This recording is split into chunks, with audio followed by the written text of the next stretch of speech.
Emmanuel est un ami très proche. Je suis très fier d'avoir été à l'origine de sa carrière. Et c'est un homme très intéressant. Et je suis convaincu qu'il sera un jour président de la République. Le marché a désigné M. Macron comme président de la République, aidé en cela par quelques électeurs.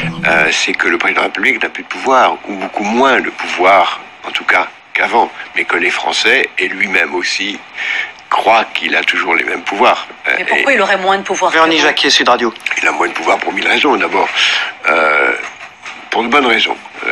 Il n'y a plus la peine de mort. Et il n'y a plus l'Union soviétique. Donc les deux dimensions fondamentales de la thaumaturgie, du droit de vie nucléaire, le droit de vie et de mort ont disparu. L'euro, aussi bonne raison, fait qu'une grande partie de la politique économique est heureusement devenue européenne. La décentralisation, les grands investissements ne sont plus dans l'État et la politique de grande infrastructure ne lui appartient plus. Les privatisations, il n'y a plus de politique industrielle possible. La globalisation, le marché l'a emporté très largement. Et donc il y a un très grand nombre de choses qu'on croyait à la portée de l'État qui ne le sont plus.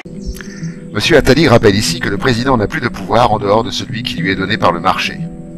La plupart des hommes politiques et des dirigeants politiques se contentent de gérer au mieux le quotidien et de colmater les brèches. Oui, oui. Alors qu'il faudrait agir pour avancer. Ils n'ont pas de pouvoir réel. Ce qu'on vient de voir ont la grandeur d'être élus du peuple. Ils n'ont pas de pouvoir réel sur la société. Monsieur Attali nous rappelle également que le personnel politique est impuissant. Comprenez que les politiques sont désormais au service du marché. Le marché a donc le pouvoir. Ces traités font loi qui s'imposent à la loi des hommes. Tous ceux qui, dont j'ai le privilège d'avoir fait partie, ont tenu la plume pour écrire les premières versions du traité de Maastricht, on s'est bien engagé à faire en sorte que sortir ne soit pas possible. On a soigneusement oublié d'écrire l'article qui permet de sortir. Monsieur Attali se dit honoré d'avoir empêché les peuples de s'autodéterminer. Seuls les marchés déterminent. Son objectif est d'étendre son pouvoir.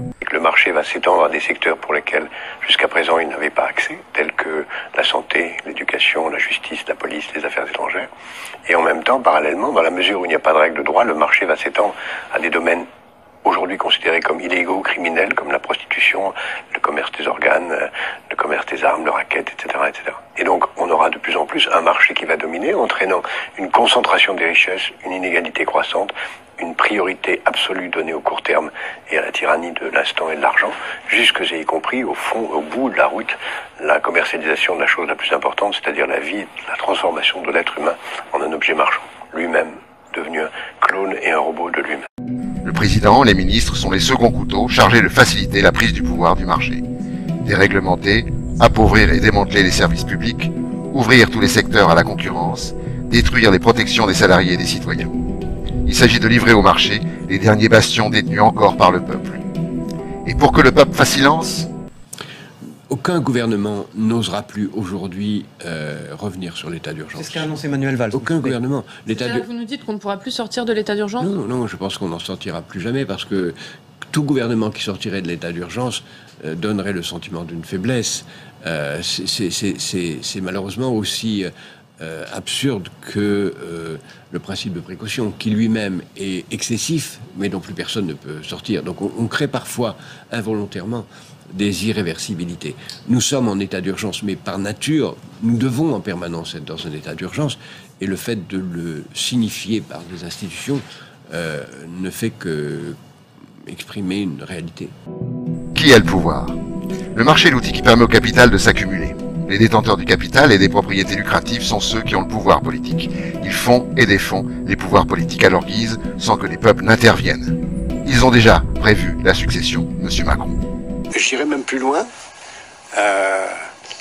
Je crois que je connais celle qui viendra après lui.